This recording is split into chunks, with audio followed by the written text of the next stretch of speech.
Thank you, everybody. It is fantastic to be here with you all today. I really appreciate this. I'm going to go ahead and start the presentation on screen right now. My name is Jim Heighington. My pronouns are he, him.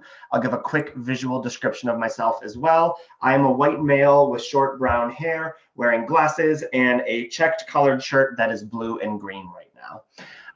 As Professor Bonet mentioned, I am a chief of staff at Google right now for Melanie Parker, who is Google's chief diversity officer. I am also a huge nerd on DEI reporting, data, metrics, and all of that. And that's what I want to spend a bunch of my time with you all today talking about.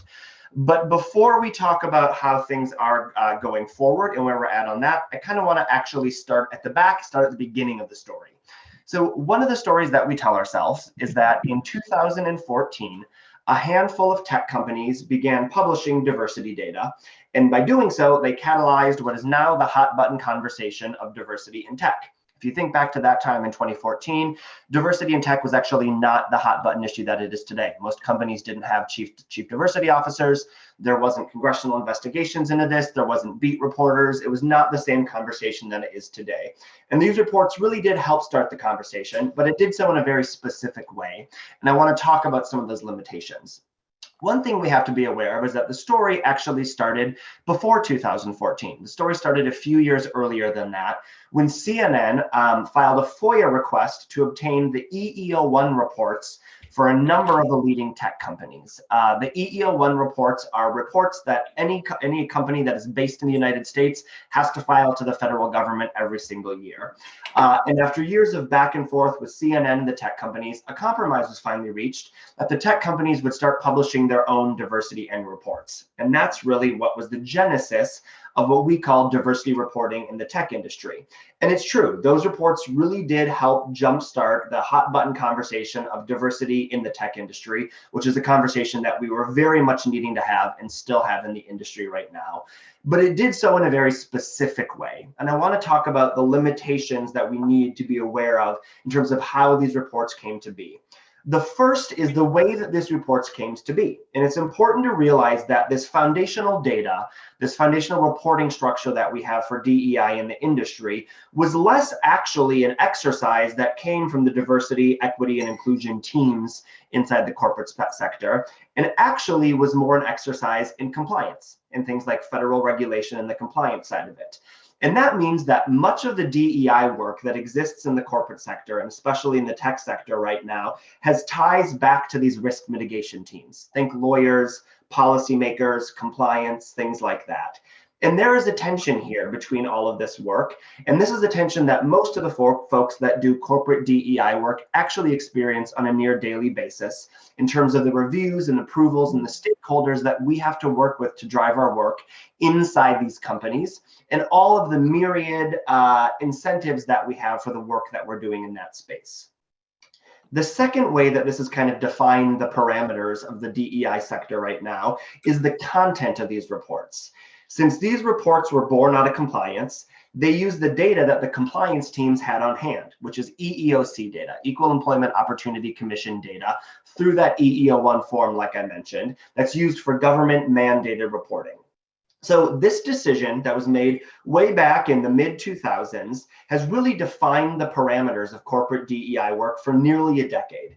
And I've spent the majority of my time here at Google really trying to recenter the work away from the compliance framing that it was born from and actually recenter the work on the communities that are impacted and the stakeholders that we need to involve in this work. So let me talk about how we're doing that at Google. One of the first things that we've tried to improve on is what we measure in these reports. Representation is actually one of the most common metrics that you see in corporate DEI reporting. It's what most companies include because it's also what most companies include in their EEO-1 reports. They already have this data on hand. And this is really just the number of heads at desks at a single moment in time. Typically, it's the end of a calendar year. And this is a good goal. This is a great goal. We should be reporting on a representation, but it's an incomplete goal. Representation is actually a lagging indicator. It's an end state. Representation is where we ended up at one point. What we need to understand is how we got there. We need to look at some of those leading indicators. Those are actually the leverage points that we can influence on a daily basis and try and course correct before we get to that desired end state. And so at Google, we always say that representation is actually a very simple equation: hiring minus attrition. And that's why we publish all of these different numbers in our diversity reporting here at the company. And this level of granularity has been very, very helpful in terms of how we actually go about researching and getting deep insights into where we need to do our work and where we need to put our interventions in place. For example, we noticed that some communities at Google were having higher attrition rates than other communities. And realizing this led to the creation of a team that we have at Google called the Stay and Thrive team, which is really about, if you ask the leader of this team, she'll say it's about helping Googlers find their happy place. But what we really mean by that is it's about ensuring that Googlers have meaningful, successful careers while they are here, and that we are dedicated to giving them the support that they need to help them stay and thrive at our company. That might look like upskilling, that might look like training for their manager, that might look like mobility, new opportunities, stretch roles, all of those things.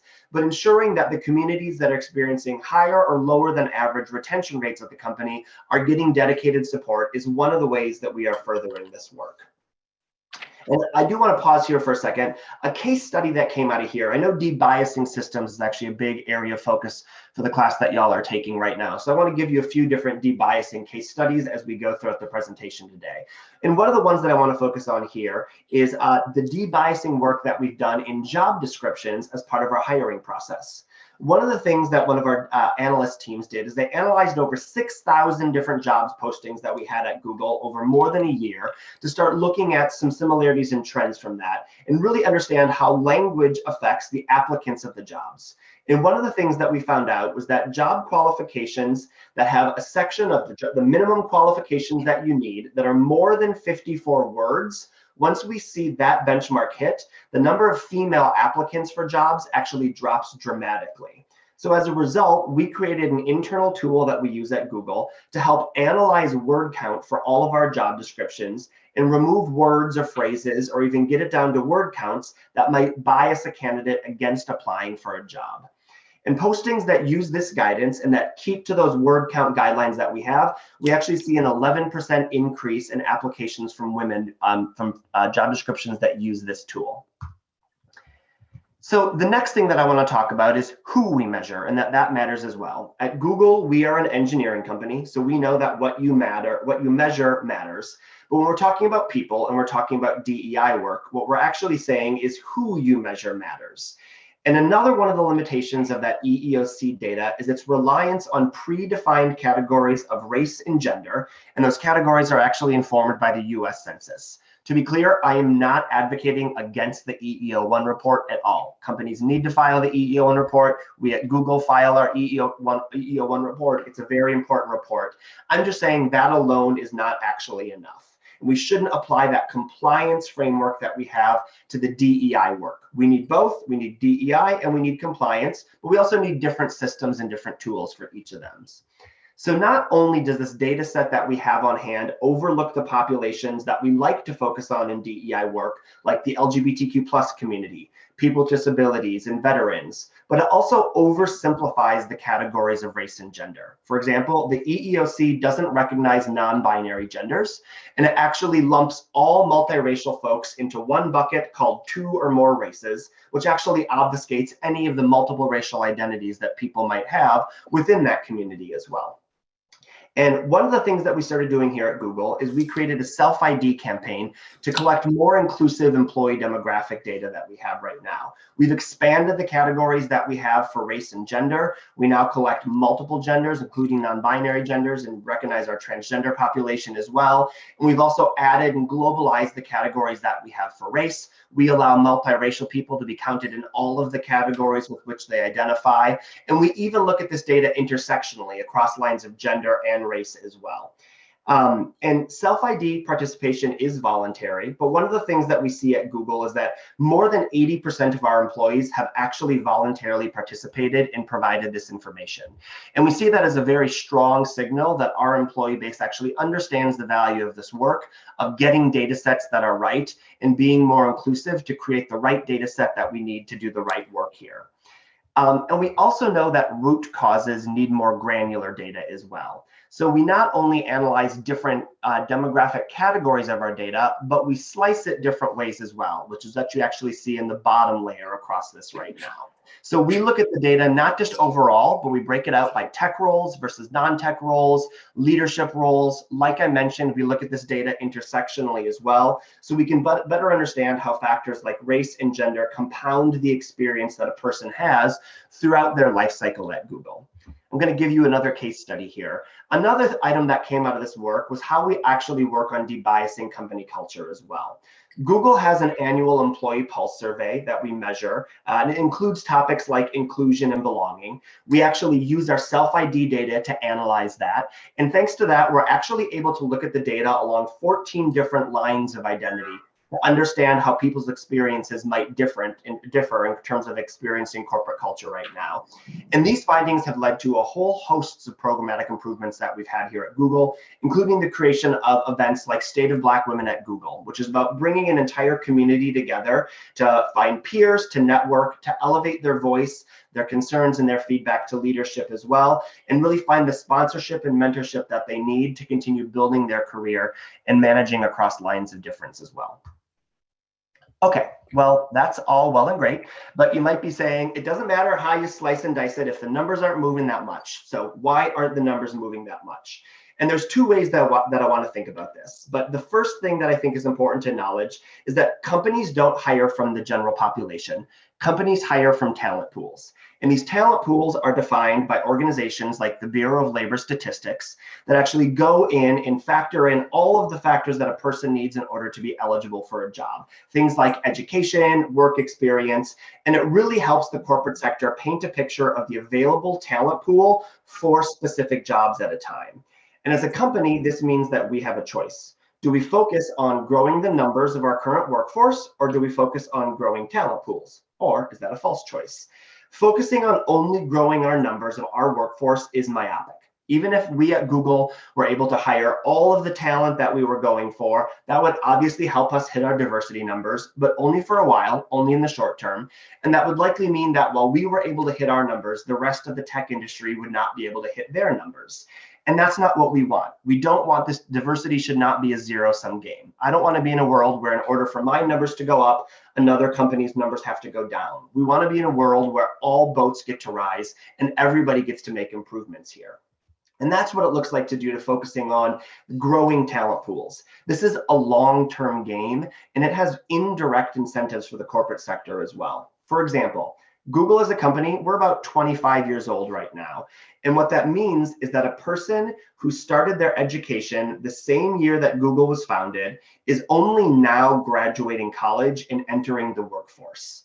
So in order for us to think about this work, we need to think about long time horizons and be thinking about how we realistically start preparing for someone for a job that might not exist when they're beginning their educational experience as well. So the short answer is that we need to do both. We need to grow our workforce, we need to focus on that, and we also need to be playing that long-term game and growing talent pools as well. But the problem that we're up against here is that corporate DEI reporting really only incentivizes one of those two things, really only those short-term, year-over-year gains on workforce representation right now. So that is what most companies focus on. That is where the main genesis of accountability and incentives lie right now. And what this means is that while the tech sector has been in a hypergrowth phase for many years, a lot of the institutions that develop our talent have not been able to keep pace, especially when it comes to educating students from underrepresented backgrounds.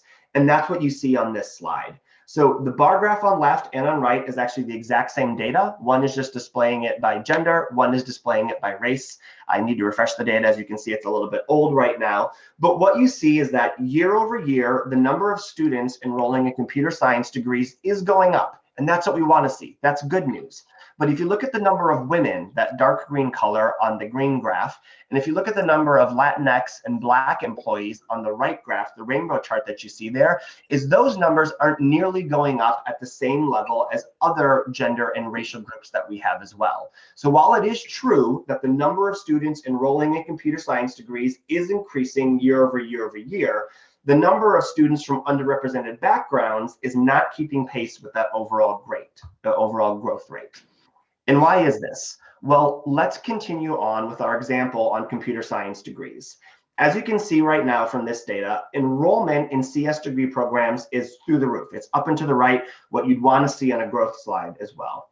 But the number of teaching faculty is not keeping pace. That number has actually remained fairly steady.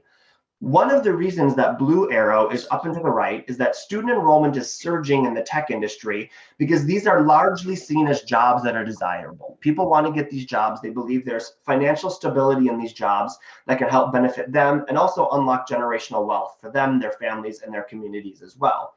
Yet the production of faculty is not matching pace, because if you're qualified to teach computer science, you're also qualified to sit at a desk at a company like Google and practice computer science.